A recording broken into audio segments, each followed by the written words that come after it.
কয় কিছু গাদ্দার আছে এরা ইচ্ছা করে জাহান্নামে যেতে চায়, কয় এত আমল লাগে না, এত সওয়াব দিয়া করব কি, সবাই যদি জান্নাতে যায় জাহান্নামে যাবে কে?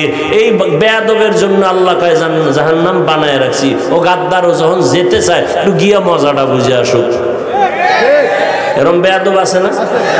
সব জান্নাতে গেলে জাহান্নামে যাইবে কে? আল্লাহ কয় তোর জন্যই জাহান্নাম। এরে নবীর আশিক, আল্লাহ পাক রব্বুল আলামিন বলেন, এরে গোলাম তওবার দরজা খুলে রাখলাম, আমি চাই না কেউ জাহান্নামে যাবে, আমি চাই সবাই জান্নাতে যাবে। আমি কেমন চাওয়া চাই? হিসাব ছাড়া যেন সবাই বিনা হিসাবে জান্নাতে যায়। কারণ হিসাবের কাঠগড়ায় দাঁড়াইয়া কেউ যদি জান্নাতে যেতে চায়, জাহান্নামের শাস্তি ভোগ না করিয়া জান্নাতে যেতে পারবে না। এরে নবীর আশিক, বিনা হিসাবে যদি জান্নাত পেতে চাও, আল্লাহর ওয়াদার হলো মুসলমান না হইয়া কবরে আসবা না। মুসলমান হইয়া কবরে যাওয়ার মানে কি? বলে বান্দা তোর অন্তরটারে গুনাহ থেকে পবিত্র বানাইয়া কবরে আয়, আমি আল্লাহ কিয়ামতের আগ পর্যন্ত কবর বেহেশতের বিছানা বানায় দিব, জান্নাতের সাথে রাস্তা বানায় দিব, জান্নাতের হাওয়া বাতাসে তুই আরামে ঘুমাবি। আল্লাহ পাক রব্বুল আলামিন হাসরের ময়দানে হিসাব ছাড়া জান্নাতে পাঠায় দিবেন। আল্লাহ চান বিনা হিসাবে জান্নাতে দেওয়ার জন্য। যদি বিনা হিসাবে জান্নাত পেতে চাও, তওবার মাধ্যমে বান্দা গুনাহ থেকে অন্তরকে বাঁচাও। পিছনের গুনাহ থেকে বান্দা ইস্তেগফার আর তওবা করো, আর গুনাহ করবা না। সামনের জীবনে যেন গুনাহ না হয়, তাকওয়া আল্লাহর ভয় অন্তরে জমা করো। একা একা পারবা না, কারণ শয়তান চতুর্মুখী ষড়যন্ত্র করতেছে। জিন শয়তানও চক্রান্ত করে, মানুষ শয়তানও চক্রান্ত করে, মানুষ শয়তান চক্রান্ত করে। এত তাড়াতাড়ি মসজিদে যাওয়ার দরকার নাই, এত অল্প বয়সে দাড়ি রাখার দরকার নাই। বিয়া শাদীর পরে মাইয়া বলা হইলে দাড়ি রাখবি, এত তাড়াতাড়ি বুড়া কেন হবি? টুপি মাথায় দেওয়ার দরকার নাই, বলেনি? মানুষ শয়তান, ওই মানুষ শয়তানের প্ররোচনায় পড়বি না রে বাবা। তওবা কর, একজন খাঁটি আল্লাহওয়ালার সাথে সম্পর্ক রাখো, যেই আল্লাহওয়ালার কাছে গেলে নবীর সুন্নতের আমলের মোহাব্বত বাড়ে, চোখে পানি আসে, কান্না আসে, জাহান্নামের ভয় অন্তরে জমা হয়। এমন উলামায়ে আহলে হকের পরামর্শ নিয়ে আমল করো। আর ফাঁকে ফাঁকে তোর মা যদি থাকে, মা বাবা থেকে একটু দোয়া নিয়ে চল, কারণ মা বাবায় যদি মাথায় হাত দিয়া দোয়া করে দেয়, আরশে আজিমে পৌঁছতে সময় লাগবে না। ওই মা বাবার দোয়া নিয়ে সামনে আগাইও। ও পর্দার আড়ালের আম্মা জান, আল্লাহ আপনাদের এত সম্মান দান করেছেন, আপনারা নবীদের মায়ের মতো মা, সাহাবায়ে কেরামের মায়ের মতো মা, আপনারা আয়েশা রাদিয়াল্লাহু আনহার মতো নারী, খাদিজা রাদিয়াল্লাহু আনহার মতো নারী, ফাতেমা রাদিয়াল্লাহু আনহার মতো নারী। এরে আম্মা জান, এই জমিনে যত ভালো ভালো সন্তান আছে আপনাদের অবদানের কারণে। এসপি সাহেবের ব্যবহার ভালো, মায়ের অবদান। এমপি সাহেবের ব্যবহার ভালো, মায়ের অবদানের কারণে। ওসি সাহেবের ব্যবহার ভালো, মায়ের অবদানের কারণে। ও আল্লাহর বান্দা চেয়ারম্যানের ব্যবহার বড় ভালো, এটা তাদের ব্যক্তিগত কোনো বাহাদুরি না, সব ভালোর পেছনে আছে মায়ের দোয়া, মায়ের অবদান। মা ভালো, মায়ের আদর্শ ভালো, নামাজ পড়ে সন্তানও আদর্শওয়ালা হয়। যেই মায়ের আদর্শ দুর্বল, ওই সন্তানগুলো আদর্শের লাইনে দুর্বল হয়। ও যুবকেরা, এতক্ষণ তোমাদের পায়ে হাত দিয়া বিনয়ের সাথে বয়ান করে একবারও বলি নাই আল্লাহরে মানতে যাইয়া চাকরি করা যাবে না, একবারও বলি নাই ব্যবসা করা যাবে না, বলি নাই স্কুল সাইরা আমগো মতো হুজুর হইয়া যাও, একবারও বলি নাই রে বাবা। বরং আমি সাহস দিয়া বললাম, স্কুলে যারা পড়ো সেই পড়া ছাড়বা না, কলেজে লেখাপড়া করা বন্ধ করবা না। ডাক্তারি পড়ো আলহামদুলিল্লাহ, ইঞ্জিনিয়ারিং পড়ো আলহামদুলিল্লাহ, প্রফেসর হও আলহামদুলিল্লাহ, দোয়া করে গেলাম, ওই লাইনে লেখাপড়া চালাও। তবে খবরদার তুমি ভুইলা যাইও না, তুমি কিন্তু মুসলমান, তুমি মদিনাওয়ালা নবীর আশিক, এই কথা ভুলে যাইবা না। ও যুবক, তোমার তোমার মতো যুবক স্কুল কলেজে পড়িয়া জীবনে মাদ্রাসায় কোনোদিন পড়ে নাই, সাক্ষী দিও সত্য কথার। তোমার মতো যুবক ছেলে মেয়েরা স্কুল কলেজে পড়ে 5 ওয়াক্ত নামাজি, মিথ্যা বলবা না, আছে না নাই? তোমার বিবেকের কাছে প্রশ্ন, আল্লাহ পশুরে আকল দেয় নাই ভালো মন্দ যাচাই করার, আশরাফুল মাখলুকতের আল্লাহ পাক বিবেক দান করেছেন। তুমি বিবেক দিয়া জবাব দাও, তুমি কেন নামাজ পড়তে পারো না?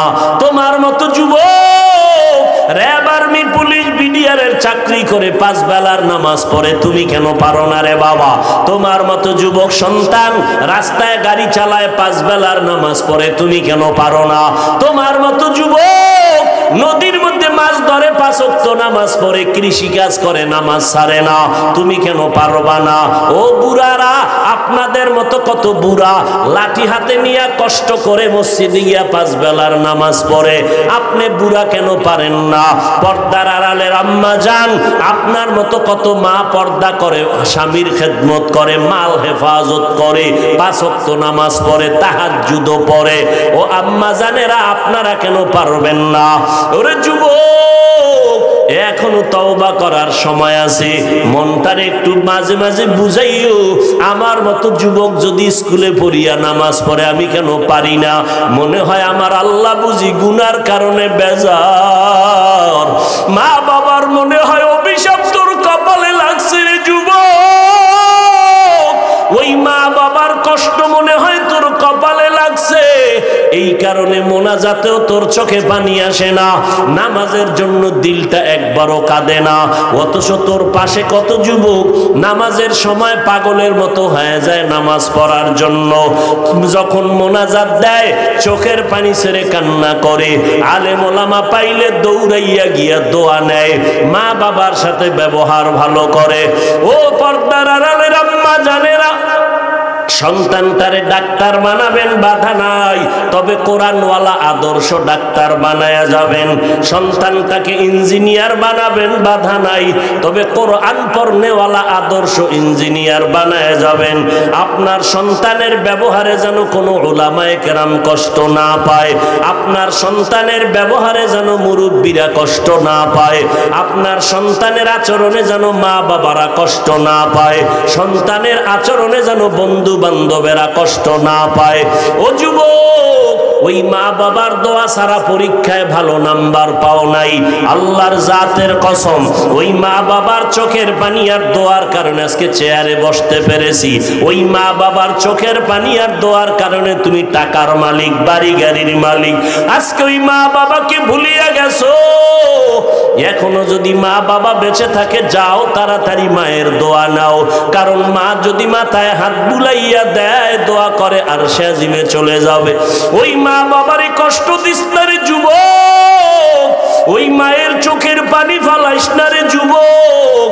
আমি তো বলি বাবা, মা বাবারে যারা কষ্ট দিবি, ওস্তাদের যে ছাত্ররা কষ্ট দিবি, আল্লাহর কসম 1 বার, আল্লাহর কসম 2 বার, আল্লাহর কসম 3 বার, মরার আগে তুই পঙ্গু হইয়া বিছানায় কান্না করে কষ্ট পাইয়া মরবি, পঙ্গু না হইয়া তোর মরণ হবে না। লিখে রাখ, যারা মা বাবার সাথে বেয়াদবি করবি, মরার আগে আল্লাহ তোরে পঙ্গু বানায় দিবে। এমন অ্যাক্সিডেন্ট করবি, রাস্তায় আর হাঁটার শক্তি তোর হবে না। যদি ওস্তাদ শিক্ষকের সাথে বেয়াদবি করো, রাস্তায় হাঁটবি, পা ভেঙে যাবে, অ্যাক্সিডেন্ট হয়ে যাবে। মরার আগে যদি পঙ্গু হইয়া বিছানায় কষ্ট পাইয়া মরতে চাও, তাহলে সন্তানেরা মা বাবারে কষ্ট দাও, ও ছাত্ররা শিক্ষকের সাথে বেয়াদবি করো। ও আল্লাহর বান্দারা, আর যদি কও না আমি পঙ্গু হইয়া কষ্ট পাইয়া মরতে চাই না, বেয়াদবি যদি করিয়াও থাকো, তাড়াতাড়ি মা বাবার কাছে গিয়া ক্ষমা চাও। কোটি টাকার মালিক দেখো, অভাব হয় না দূর, গরিবে ঘুমায় আরাম করে মনটা বাহাদুর। ফেরাউনের লাশটা দেখো মিশর জাদু ঘরে, খায় না মাটি পোকা মাছি সবাই ঘৃণা করে। হৃদয়ে থাকিবে যার নম্রতা সদা, রহমত আসিবে সেথা প্রভুর ওয়াদা। বড়র বাড়াই থাকলে দিলে রহমত আসবে না, নিজেকে নিজে ছোট মনে করিও সদা। উঁচু জমিন থেকে পানি নিচু জমিনে যায়, তেমনি খোদার রহমত আসে নম্রতার হৃদয়। ভোগবিলাসের বাড়ি গাড়ি পরে রবে সব, থাকতে সময় স্মরণ করো আল্লাহ আমার রব। আমার রব কে? ওই আল্লাহর মতো আপন আসেনি কেউ। কেমন দয়াময় আমার রব, কেমন আমার আল্লাহ। আম্মা জান আমার স্বার্থের জন্য মাঝে মাঝে রাগ করেন। আমার সোনার বাংলায় তাকায় দেখলাম অনেক মা বাবা সন্তানের স্বার্থের টানে পড়ে হত্যা করেছে, আবার অনেক সন্তান স্বার্থের টানে মা বাবাকে হত্যা করেছে। একবার দুবার তিনবার অপরাধ করলে মা বাবা আর মোহাব্বতের নজরে তাকাতে চায় না।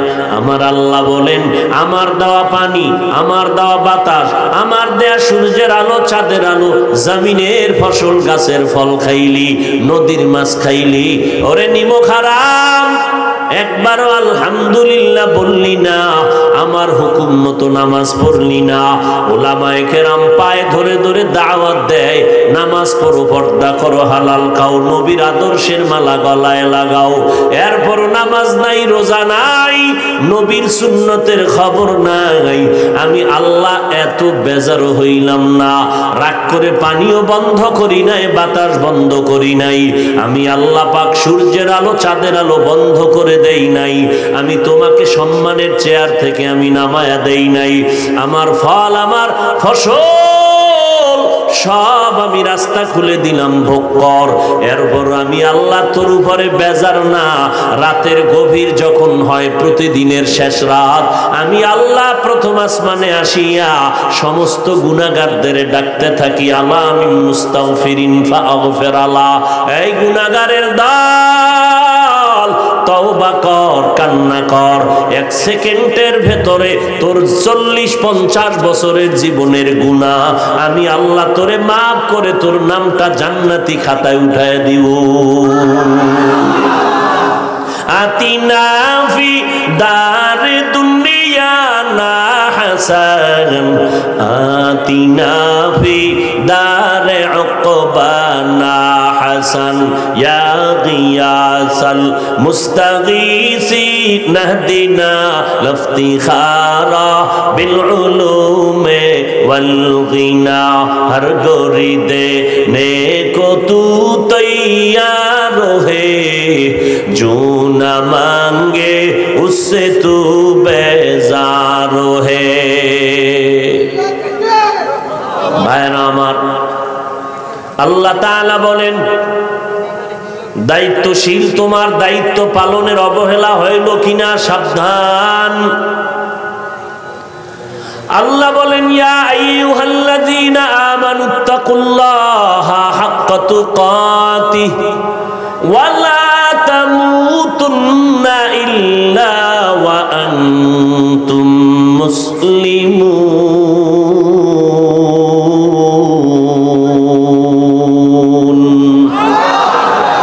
মুসলমানি বুয়াদ গর্দন নেহাদান, এনানে খুদ বদস্তে খা জাদাদান, গর্ভ সুরত আদমি ইনসাবুদে, আহমদ বু জাহলো হামেক সাবুদে। আল্লাহ তাআলা মুমিনদেরকে বললেন, এই মুমিনের দল, মুসলমান হওয়ার আল্লাহকে ভয় করার মতো ভয় করো, মুসলমান না হইয়া মরবা না। এই যে আল্লাহ পাক বললেন, কাদেরকে বললেন? মুমিন যারা, তাদেরকে, এই মুমিন আল্লাহকে ভয় করার মতো ভয় করো, মুসলমান না হইয়া মরবা না। সাহাবায়ে কেরামে আওয়াজ পেয়ে কান্না শুরু করলেন, পেরেশান হয়ে গেলেন। আল্লাহ যত বড়, ওই পরিমাণ আল্লাহকে ভয় করা কারো দ্বারা সম্ভব হবে না। নবীজির কাছে গিয়া হাজির। নবীও পেরেশান অবস্থায় আছেন। আল্লাহ জিব্রাইল আমিনকে সান্ত্বনার আয়াত নিয়ে পৌঁছে দিলেন। জিব্রাইল আমার নবীর আদালতে আসলেন, নবীর দরবারে এসে বললেন, ও নবী, সান্ত্বনার বাণী আল্লাহ দিয়েছেন, ইত্তাকিল্লাহা মাস্তাতাতুম। ওর দুনিয়ার মুমিনেরা, আল্লাহকে ভয় করার মতো হক আদায় করে ভয় করতে হবে না, বরং তোমাদের সাধ্য মতো আল্লাহকে ভয় করো। সাহাবায়ে কেরাম আশ্বস্ত হলেন, হ্যাঁ, আমাদের সাধ্য মতো আল্লাহকে ভয় করা সম্ভব, তবে আল্লাহর হক আদায় করে ভয় করা কোনো বান্দা বান্দির দ্বারা সম্ভব হবে না। ইমামুল আউয়ালিনাল আখিরিন বহরে সদকা রহমাতাল লিল আলামিন সাইয়্যিদুল কাউনাইন খাতমুল মুরসালিন আখির আমদ বুদ ফখরুল আউয়ালিন শুদ ওয়াজুদাস রহমাতাল লিল আলামিন মসজিদে উশুদ হামারো এ জমিন। আল্লাহ তাআলা বলেন, আমাকে সাধ্যমতো তোমরা ভয় করো। ভয়ের নাম তাকওয়া। যারা আল্লাহকে ভয় করবেন তাদের নাম মুত্তাকি। ভয়টা থাকে অন্তরের ভেতরে, অন্তরটাও দেখা যায় না, তাকওয়াও দেখা যায় না। এরে নবীর উম্মত, এই তাকওয়া অন্তরে যদি জমা করতে চাও, আল্লাহর ওলি এই জমিনের মধ্যে যারা আছেন, এক বচনে ওলি, বহু বচনে আউলিয়া, এদের সংস্রবে যাও, এদের সোহবতে যাও। এরা নেক নজর যখন লাগাবে, আল্লাহর কুদরতে আল্লাহওয়ালাদের নেক নজরে অন্তরে তাকওয়া চলে আসবে, সুন্নতের আমল চলে আসবে। এরপরে আল্লাহ বলেন, আমার ভয় অন্তরে জমা করার পরে রেডি হ, মুসলমান না হইয়া কবরে আসবি না। সাবধান, কথাটা মুমিনদের বলেছেন, কোন বেঈমানের বলেন নাই মুসলমান না হইয়া কবরে আসবা না। আল্লাহ বলেন, এই মুমিনের দল, মুসলমান না হইয়া কবরে আসবা না। এখানে আপনারা যারা আছেন, আমরা সবাই যেমন মুমিন তেমন আমরা সবাই মুসলমান, কিন্তু আল্লাহ মুমিনদের কেন বললেন মুসলমান না হইয়া কবরে আসবা না? তাহলে কি আমরা মুমিন হয়েছি, মুসলমানের রাস্তায় বুঝি এখনো যেতে পারি নাই? আল্লাহ আর একটা আয়াতে বলেন, ইয়া আইয়ুহাল্লাযীনা আমানু দুখুলু ফিস-সিলমি কাফা। এই মুমিনেরা, ইসলামের ঘরে পরিপূর্ণ প্রবেশ করো। আর এক আয়াতে আল্লাহ আবার স্পষ্ট করে বলতেছেন, ইয়া আইয়ুহাল্লাযীনা আমানু আমিনু বিল্লাহি ওয়া রাসূলি। ও মুমিনেরা, আল্লাহর উপরে রসুলের উপরে ঈমান আনো। আরে আল্লাহর উপরে রসুলের উপরে ঈমান আনার কারণেই তো আমরা মুমিন হয়ে গেলাম। কিন্তু আল্লাহ আবার কেন বলেন, যারা মুমিন তোমরা আবার আল্লাহর উপরে রসুলের উপরে ঈমান আনো? মুমিনের কেন ডাবল ঈমানের দাওয়াত আল্লাহ দিলেন? আমাদের সমাজে অধিকাংশ মূর্খ, ধর্মীয় জ্ঞানের অভাব, না কোরআন পড়তে পারে, আরবি না হাদিস পড়তে পারে।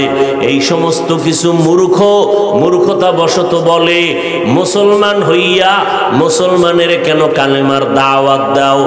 নবীজি দাওয়াত দেশে কাফেরেরে, তোমরা কেন মুসলমান হইয়া মুসলমানের দাওয়াত দাও? আল্লাহ যদি মুমিনেরে ডবল ঈমানের দাওয়াত দিতে পারে, মুসলমান হইয়া কেন মুসলমানের দাওয়াত দিতে পারবো না?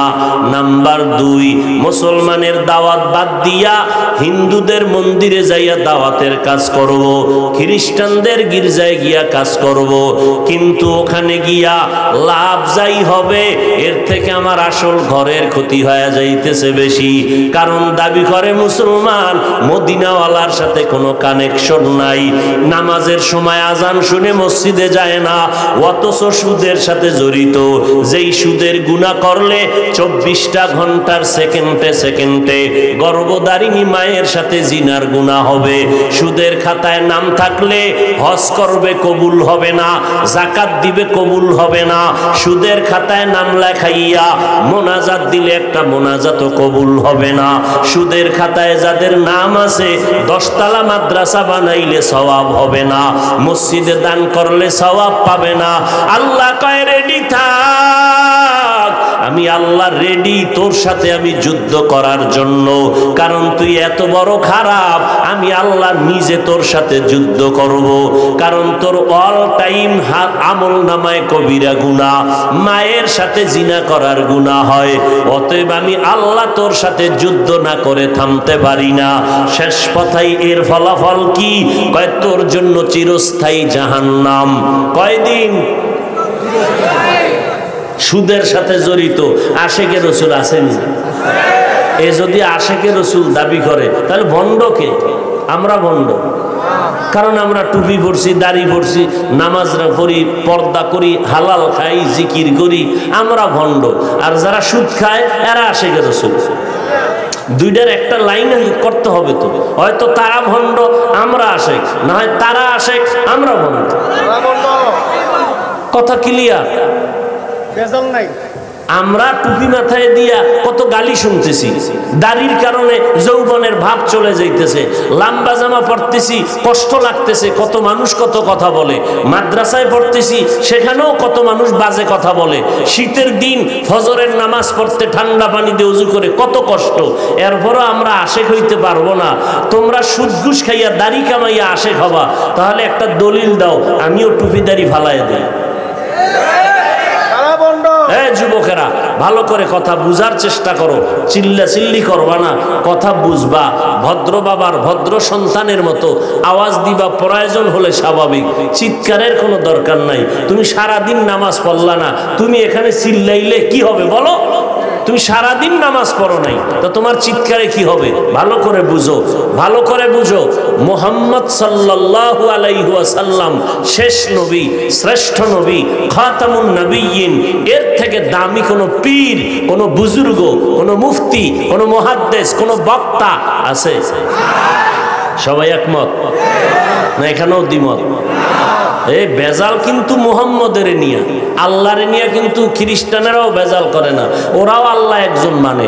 মানে না? মানে না? কাহা আল্লাহ একজন মানি আমরা, তবে আল্লাহর সহযোগী আরো কয়েকজন আছে। খ্রিস্টানেরাও আল্লাহ একজন, কথা কও, মানে ইহুদিরাও মানে, হিন্দুরাও জিজ্ঞাসা করবেন সৃষ্টিকর্তা আল্লাহ একজন আছে, মানুনি? হা মানি। বেজাল কিন্তু সব গোষ্ঠীর মুহাম্মদের নিয়ে। ইহুদি আল্লাহ মানে, মুহাম্মদ মানে না। ওরা কয় আমগো শ্রেষ্ঠ নবী, আমগো আসল ঠিকানা শান্তির দূত ঈসা নবী। ইহুদিরা কয় ওজায়ের নবী। এইরকম এক একজন এক এক লাইনে। মুহাম্মদের মানতে গেলেই বাঁকা। ইহুদিরাও কয় মুহাম্মদ মানি না, আল্লাহ মানি, ঠিক আছে। খ্রিস্টানেরা কয় মুহাম্মদ রে মানি না।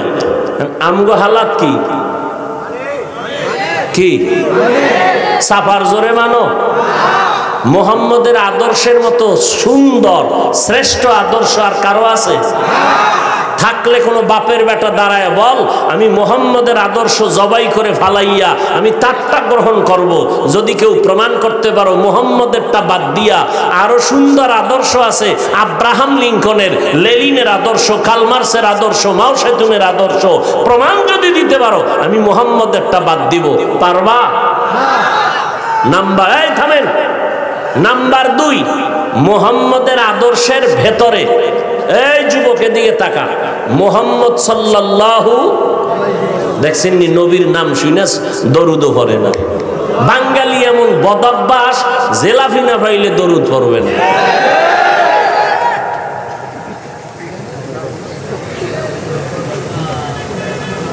যুবকেরা জবাব দাও, দ্ব্যর্থহীন ভাষায় বুঝে জবাব দিবা, না বুঝলে চুপ থাকবা।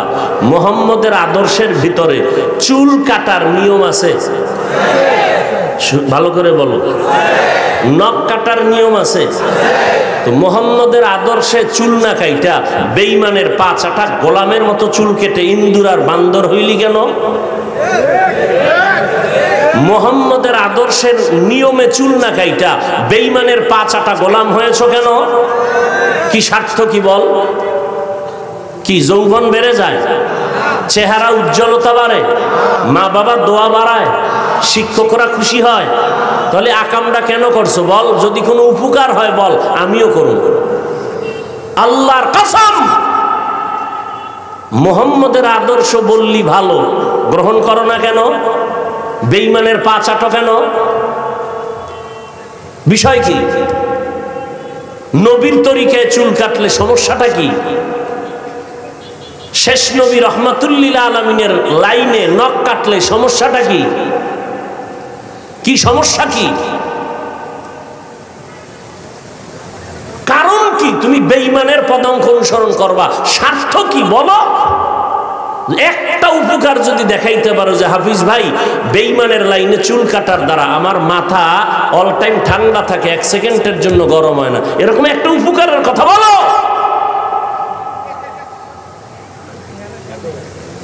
অথচ তুমি টুপি মাথায় দেও না, আর আমি টুপির কথা বললে তুমি বলো টুপি মাথায় দিলে মাথা গরম হয়ে যায়।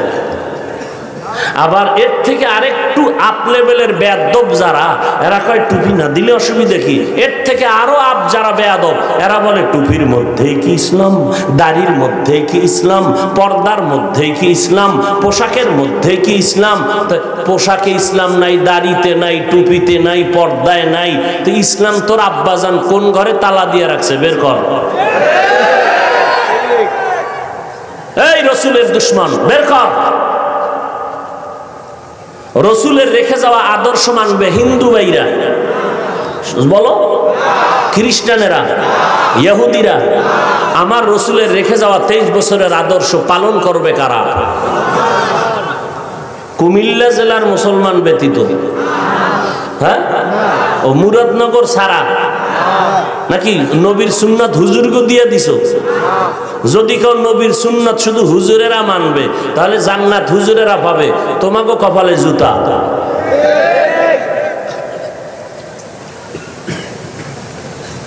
কি মনে করেছো আমার রসুল,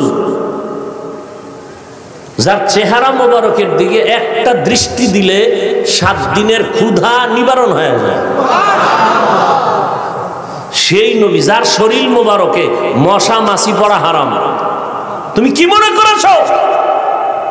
যেই রসুল রাস্তা দিয়ে হাঁটতেছেন, সূর্যের গরম লেগে রসুলকে কষ্ট দিবে, মেঘের একটা খণ্ড রসুলের মাথা মোবারকে, যেখানে নবী যায় সেখানে মেঘের খণ্ড ছায়া দেয়, সূর্যের গরম যেন রসুলের শরীরে কষ্ট না লাগে, সেই শরীরের মধ্যে তায়েফের ময়দানে পাথর মারলো বেঈমানের বাচ্চারা, ওহুদের ময়দানে দান শহীদ করলো তোমার দ্বীন ইসলামের জন্য। সেই রসুলের উম্মত দাবি করে তুমি দাড়ি কাটবা আর শাফাত করবে রসুল, আর দাবি করবা আশিকে রসুল। তোমার মতো ভণ্ড জমিনে কেউ হতে পারে না।